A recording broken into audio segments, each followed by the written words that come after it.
Saudação, Caboclo Pé da Preta. Xetruá.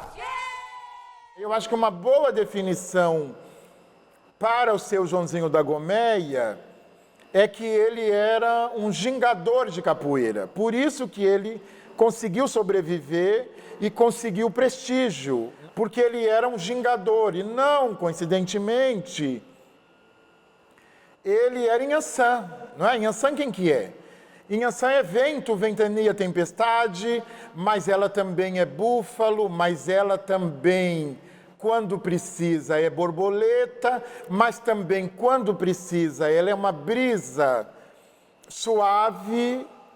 Há dois elementos que definem a natureza de Inhaçã, fogo e ar.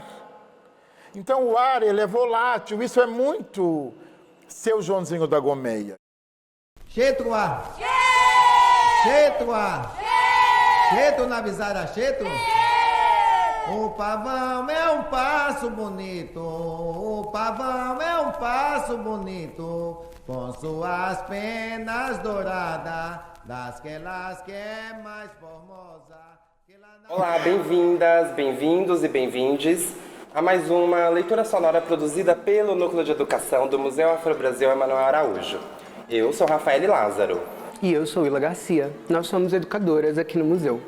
Estamos aqui na exposição de longa duração, mais especificamente no núcleo que a gente chama de História e Memória, para iniciar a discussão sobre o tema de hoje. Existe presença LGBTIAPN+, no acervo do Museu Afro-Brasil? Se sim, quais temas, quais figuras nos ajudam a compreender melhor tais questões? Aqui neste núcleo tem uma fotografia de Madame Satã, feita por Walter Firmo. Madame Satã, que nasceu em 1900 no estado de Pernambuco e viveu no Rio de Janeiro até cerca de 1976, período de sua morte.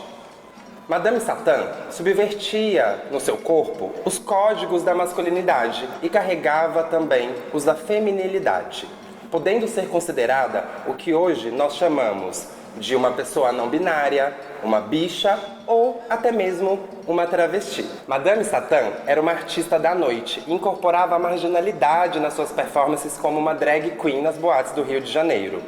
Sofria muita perseguição policial e por isso suas experiências se cruzam às narrativas experienciadas também pelo povo negro e a comunidade LGBT como um todo. Infelizmente, figuras como Madame Satã não são tão comuns aqui no acervo, mas nos ajudam a iniciar alguma pesquisa sobre uma história negra não heterossexual e não cisgênera. É bem verdade que isso não é um aspecto particular do museu, já que só muito recentemente, em 1979, no Congresso do Movimento Negro Unificado, suscitados por duas figuras, a antropóloga mineira Lélia Gonzalez e o musicólogo soteropolitano Edson Passarinho, é que debates relacionados à raça, classe, gênero e sexualidade começaram a ser pautadas dentro do movimento. É por isso que nossa leitura sonora de hoje pretende contribuir com esses debates, através do Tatá Joãozinho da Gomeia. Bicha, preta, sacerdote, alfaiate e artista, contribuiu para a desmistificação dos terreiros de candomblé, umbanda e das fés afro-brasileiras no Brasil. Bem-vindos a mais uma leitura sonora. Saudação, alô Guedé. João Alves de Torres Filho nasceu em Inhambupe, município do Nordeste baiano, em 1914. Este nome logo ficaria raro nas menções a ele, já que ficaria bastante conhecido como Joãozinho da Gomeia, ou Tatá Londirá, ou mesmo Joãozinho da Pedra Preta. Gomeia foi o nome que abrigou o primeiro terreiro no qual ele foi responsável em Salvador, aberto na década de 1930. Sua iniciação se deu no candomblé Angola, uma vertente de fé afro-brasileira relacionada ao centro do continente africano. Essa tradição é mais antiga em território brasileiro, embora o candomblé queto, relacionado à África Ocidental, seja mais conhecido por aqui.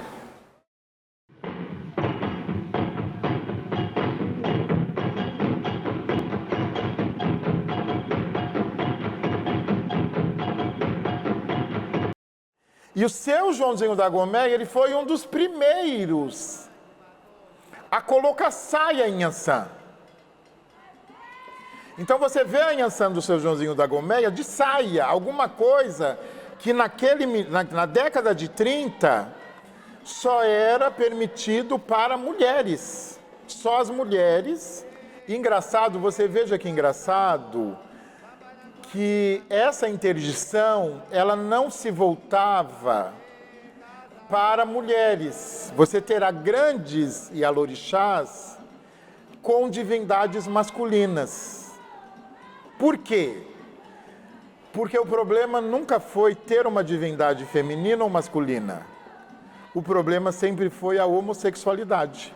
O Joãozinho da Gomeia, ele foi o primeiro babalorixá a usar pano da costa.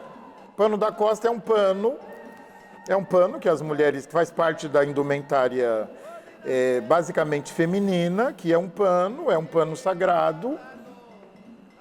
É um pano que ele é usado para proteger o útero feminino. Então ele tem aí um sentido que se volta para essa questão de um feminino marcado pelo biológico.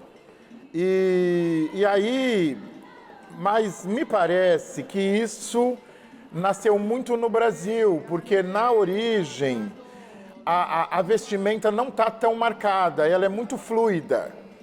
Se você for ver fotos do século XVIII, né, na Yorubalândia, estou falando da Yorubalândia, que é o que eu mais conheço, você vai ver que a vestimenta é muito fluida, não tem muita marca de feminino masculino. Não tem muita marca. Então, me parece que a influência positivista, que a influência europeia, nesse sentido, acaba se dando mais no Brasil do que lá, na origem. Tem sempre uma discussão do pano da costa. Ai, o pano da costa. Ai, que homem não pode usar o pano da costa, que isso é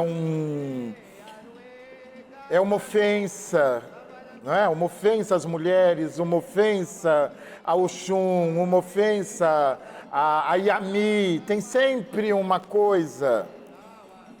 E eu costumo dizer o seguinte, eu falo, olha, gente, vocês acham mesmo que essas forças primordiais estão preocupadas com isso? É uma marca muito mais nossa, da organização institucional, veja bem, então, é que quer atender a uma demanda institucional, essa palavra é muito adequada, porque me parece que em algum momento, eu acho que a gente vai precisar fazer essa discussão, o candomblé ele não quer mais aceitar a sua marginalidade.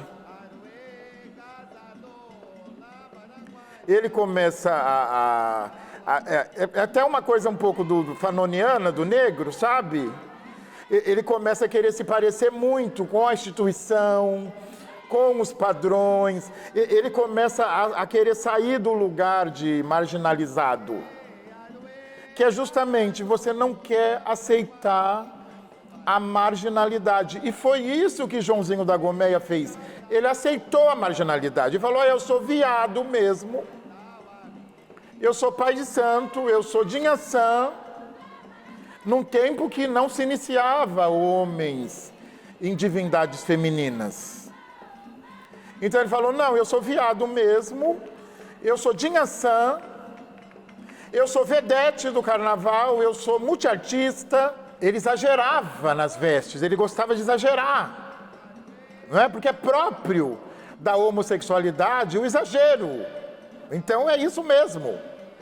Então o exagero é uma marca porque é uma marca subversiva. Porque os padrões sociais não suportam o exagero. Então é um exagero que você manifesta para justamente dizer, eu estou aqui, olha, eu estou lhe afrontando, sim. Saudação a Pemba. Olá, eu sou Duque de Artivista, educador aqui do Museu Afro-Brasil Emanuel Araújo, sou pesquisador em musicologia e estou aqui hoje para falar um pouco do disco O Rei do Candomblé, de Joãozinho da Gomeia, gravado em 1969 pelo selo Musicolor.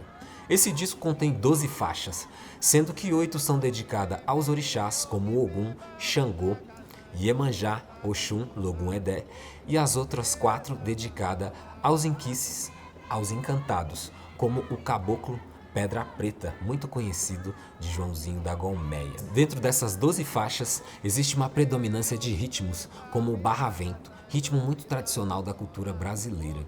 Joãozinho da Gomeia também vai se utilizar de ritmos tradicionais do candomblé, como o mojuba, o vassi, o alujá, o batá, o euê, o ijexá. Vale dizer que esse disco é uma peça artística. Digo isso por quê?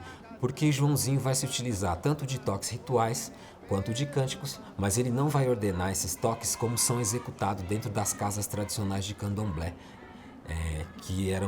que se utilizavam desses toques, desses ritmos nas festas tradicionais. Joãozinho vai mudar a ordem que eles são executados e também vai construir uma linguagem totalmente sua, que é a mistura dos idiomas português, iorubá e angola, trazendo as cosmovisões desses povos. Tudo isso para mostrar sua virtuosidade, tudo isso para mostrar a sua capacidade de performar sobre o canto e sobre a música dos orixás, dos inquices e dos encantados.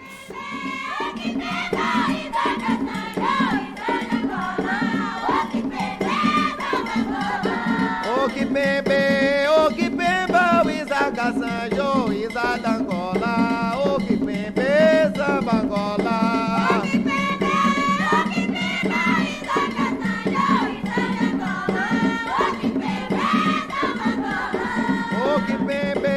O que beba, o Isaac Sanjo, Isaac Angola, o que bebe, samba Angola. Saudação Caboclo Pedra Preta, uma toada do sertão.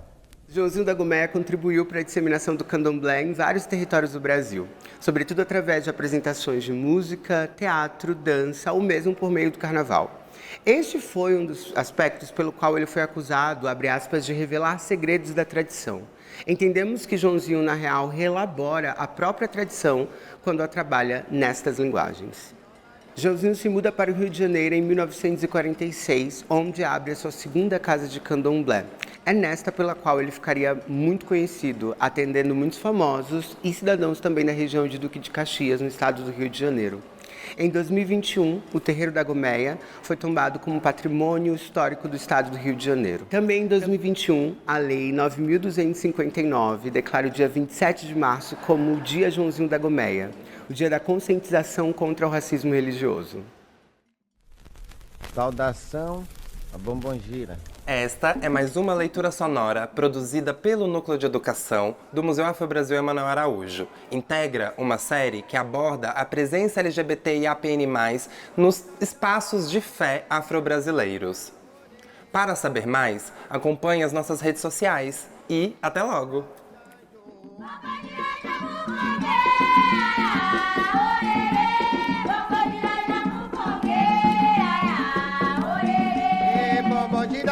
Com janjo.